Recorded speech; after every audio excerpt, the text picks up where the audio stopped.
Čia Energy Digest, tinklalaidė, kurioje apžvelgiame, kas geresnio pastarąją savaitę įvyko mūsų energetikos sektoriuje. Baigėsi 4. 2021 metų savaitė. Iš geresnių savaitės naujienų. JAV grįžta į Paryžiaus klimato susitarimą, lietuviška biokuro birža sulaukė pasisekimo Švedijoje ir įsteigta baterijas Lietuvoje statysianti įmonė. Iš tokių vidutinių naujienų Baltarusių branduolinė jėgainė vėl prijungta prie tinklo. Be visų šių dalykų, Lenkai nerė į jūrinio vėjo sektorių, įvardinta dar viena energetikos viceministrė, o šalčiai energetikams pažėrė rekordų. Štai papunkčiui. Niekas negalės virkti mūsų politinės valios. Jungtis su europiniais elektros tinklais. Tikslas yra turėti kiek įmanoma žemesnę kainą. Их энергетическое кольцо. Это создает для нас проблемы. Lenkija planuoja Baltijos jūroje įrengti arba būti pradėjusi vystyti 10,9 gigavatų galios vėjo jėgainių jau 2027 metais. Tai numatantį įstatymą pasirašė Lenkijos prezidentas Andžejus Duda. Vėjo parkų plėtra vyks 3 etapais. Šiemet bus atrinkti investuotojai pirmajam 5,9 gigavatų apimties etapui. Paraiškų laukiama iki kovo 31 dienos, o laimėtojus, tai yra labiausiai pažengusius projektus, tikimasi atrinkti iki birželio. 2. ir 3. etapai numatyti 2025 ir 2027 metais. Kiekvieno jų metu bus įrengiama po 2,5 gigavatų jūrinio vėjo. Konkursus organizuoja šalies energetikos reguliuotojas. Jų laimėtojai bus skatinami pagal Contract for Difference schemą.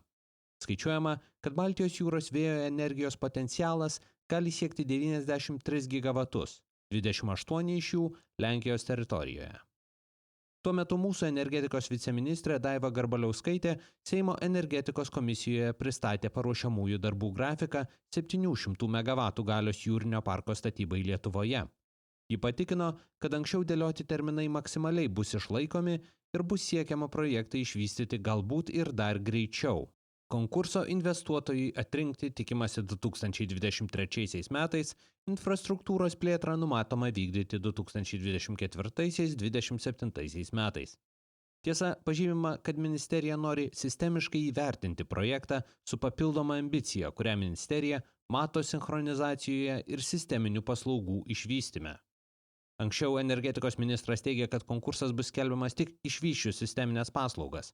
Konkursui nebūtų vėlu ir 2025 metai, jei jėgainių statybos būtų pradėtos 2026. Vėjo jėgainių plėtrą reglamentuojantis įstatymas laukia naujosios vyriausybės verdikto. Jis žadamas pavasario sesijos pradžioje. Inga Žilienė, buvusi energetikos reguliuotojo VERT vadovė, tapo energetikos viceministre. Ji bus atsakinga už energetikos rinkos konkurencingumą, energijos ir energijos išteklių priekybą, rinkos funkcionavimą, taip pat ir elektros gamybos klausimus. Jos vadovaujamas reguliuotojas po antiastravinio sąjūdžio, kuriam priklauso ir ministras prašymų, praktiškai sabotavo finišo tiesiojoje buvusias Baltijos šalių dėrybas dėl taisyklių priekybai elektra su Rusija. Anksčiau neoficialiai kandidatu į ministro patarėjus įvardintas Virgilijus Poderys, buvęs Seimo energetikos komisijos pirmininkas, paskirtas ministerijai pavaldžios Lietuvos energetikos agentūros vadovo patarėjų. Šiai pozicijai konkursas nebuvo skelbiamas. Virgilijui Poderiui pavesti strateginės plėtros ir elektros energijos saugumo bei patikimumo klausimai, kuriuos anot agentūros vadovo naujas ministras ir jo politinė komanda dabar akcentuoja. Naujasis JAV prezidentas Joe Bidenas darbą pradėjo keliais griežtais posūkiais JAV energetikos politikoje.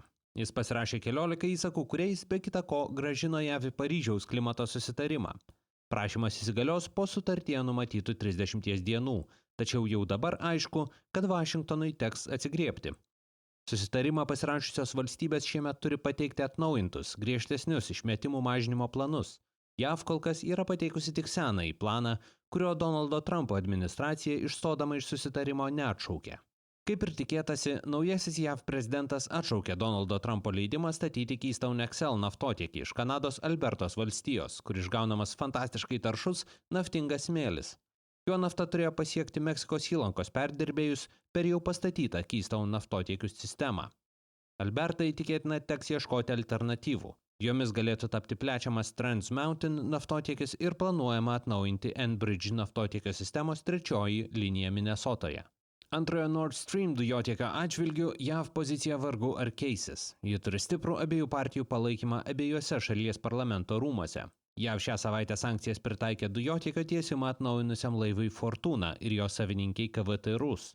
Sankcijos ir jų grėsmė iš projekto išvarė ne tik anksčiau dujotiekį tiesusią Allseas, bet ir vokiečių inžinierius Bilfinger bei šveicarų draudikus Zurich Insurance Group. Energijos perdavimo operatorius ir biržas valdanti įmonių grupė EPSOG įsteigė naują bendrovę Energy Cells. Ji turės rengti 4 50 MW galios 50 MWh talpos baterijas, elektros sistemoje atliksiančias pirminio rezervo funkciją. Šiuo metu ją atlieka rusiškoje IPS-UPS sistemoje esantys įrenginiai, nuo kurių atsijungsime 2025 metais. Anot energetikos ministro Dainiaus Kreivio, kaupiklių įrengimas yra nacionalinio saugumo reikšmės klausimas. Šiam projektui reikalingus 105 milijonus eurų anksčiau buvo tikimasi rasti dabar peržiūrimame vyriausybės ateities DNR ekonomikos popandeminio gaivinimo plane. Astravo atominė elektrinė po praėjusios savaitės generatoriaus stabdymo vėl prijungta prie elektros tinklo. Kaip praneša Baltarusijos energetikos ministerija, reaktoriaus galia vėl didinama pagal planą iki nominalios. Bus tęsiamas paskutinis, vadinamasis pramoninis jėgainės bandymo etapas. Po jo, gavus reguliuotojo leidimą, bus pradėta jėgainės komercinė eksploatacija. Branduolinė jėgainė nuo elektros tinklų buvo atjungta sausio 16 dieną, suveikus generatoriaus apsaugos sistemai. Lietuviška biokuro birža Baltpool Švedijoje pritraukė Stockholm Exergi, viena didžiausių Švedijos energetikos bendrovių tiekiančių šilumą 800 000 namų. Per biržą bus perkamas kuras 3 kogeneraciniams jėgainėms. Drauge jos per metus sudegina 2,65 teravatvalandės medienos skiedrų ir 450 gigavatvalandžių medienos granulių. Baltpool veikia Baltijos šalyse, Lenkijoje ir Danijoje, o per partnerius Suomijoje ir Švedijoje. Ir galiausiai, šalčiai energetikams atnešė rekordus. Sausio 18 ryte valandinis elektros suvartojimas Lietuvoje pasiekė 2075 MW. Tai yra daugiausia nuo 1992 metų. Tuo metu 39% elektros buvo pagaminama Lietuvoje, 34% importuojami iš Švedijos, dar 14% iš Lenkijos. Likusi elektros dalis buvo importuojama iš Latvijos ir Karaliaučiaus. Tuo metu dujininkai skaičiuoja, kad dujų poreikis šildymui nuo sausio 14 iki 18 dienos išaugo dvigubai palyginti su dujų poreikiu šiam tikslui sausio pradžioje.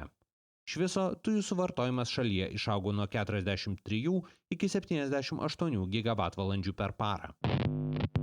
Prieš pabaigą noriu pasitaisyti. Ignitis grupės stebėtojų tarybos kadencija baigėsi rugpjūčio 29, ne 19, kaip sugebėjau pasakyti praėjusią savaitę. Atsiprašau. O šiam kartui tiek. Jei tinklalaidė jums pasirodė įdomi, prenumeruokite. Energy Digest rasite bet kurioje podcastų programėlėje. Papasakokite apie tinklalaidę draugams, bendradarbiams ir pažįstamiems. Galbūt jiems energetikos naujienos taip pat bus įdomios. Šis podcastas kuriamas to paties pavadinimo naujienlaiškio pagrindu. Jei mėgstate naujienas ir skaityti, o ne tik jų klausytis, laidos aprašyme rasite nuorodą, kuria sekdami galėsite užsiprenumeruoti naujienlaiškį. Kaip bene viskas šiame gyvenime, Energy Digest ilgainiui atsiduria socialiniuose tinkluose. Prašyme rasite visas navigacijai reikalingas nuorodas, taip pat ir į Patreon platformą, kurioje galite tapti tinklalaidės rėmėjais. Ačiū, kad klausėtės. Su jumis buvau aš, Naglis Navakas. Iki kitų kartų.